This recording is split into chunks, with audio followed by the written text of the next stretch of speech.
Minneapolis police chief just gave disgusting gift to her precious Muslim cop who killed women.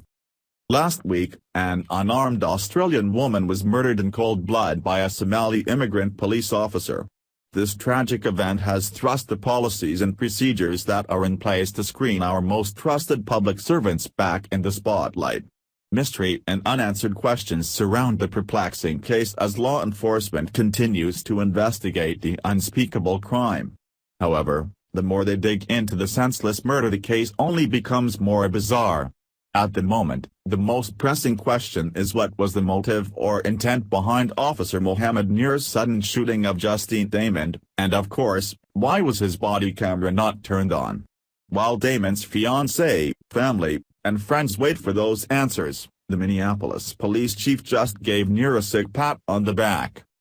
As information continues to trickle in surrounding the tragic death of Justine, there are just more questions than answers.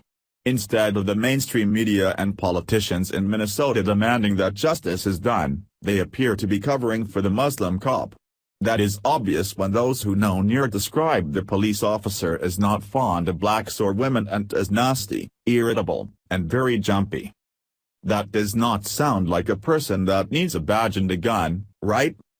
When Nur's neighbor, Chris Miller, was interviewed concerning the horrific shooting, his answer surprised everyone. Miller was quoted as saying, "When they say a policeman shot an Australian lady, I thought oh, but then when they said who it was, I was like, okay." If Nur's neighbor had this thought about him, then certainly those in his department did as well, and they kept him on the force so they did not appear Islamophobic. Which makes sense after what Minneapolis Police Chief Janie Harta has said about Officer Nur.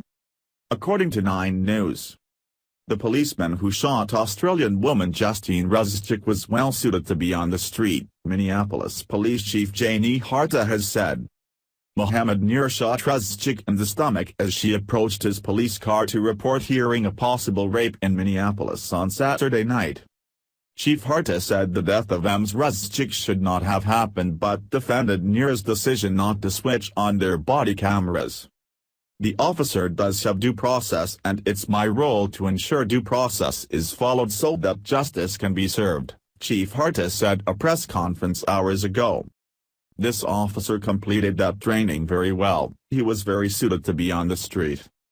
She said it was not yet second nature for officers to turn on their body cameras because they had only had them for 8 months. Chief Harta also explained why she had not yet spoken publicly about Ms. Ruzicek's death, nearly a week after it happened. "I was backpacking in the mountains and it made it very challenging to return," she said. "It was my personal time away."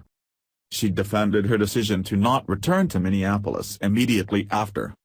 "There is seldom a good time for a chief to be away," she said. "But I do plan my personal time around events that require my presence.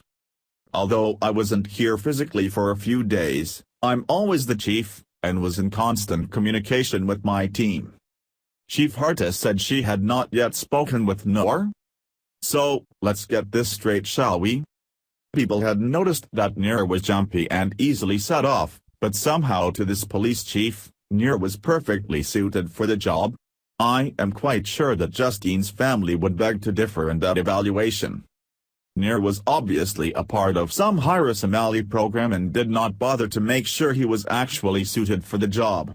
Not only that, but Nur had already racked up several complaints when he was only 2 years on the force. Now, I am not trying to tell anyone how to do their job, but having 3 complaints in 2 years would suggest an issue, right?" Sadly, this is not that surprising. Minneapolis has prided themselves in being a liberal city that is full of diversity and tolerance. For years, they have committed themselves to multiculturalism and have taken in a large Somali population to boot. Many of these Somali refugees and immigrants have expressed their deep loyalties to ISIS and other terrorist groups. At the moment, no one is sure if Officer Nur has any ties to terrorist groups overseas, but let's say it would not be a real shocker. Even if Nur does not have any ties, this murder should wake up those on the police force to focus on better screening processes. Those who wear the badge and who are immigrants need to be scrutinized even more vigorously than anyone else. Nero needs to be held accountable for his actions, but also all those who put him in the position to murder Justine in cold blood. Thanks for watching.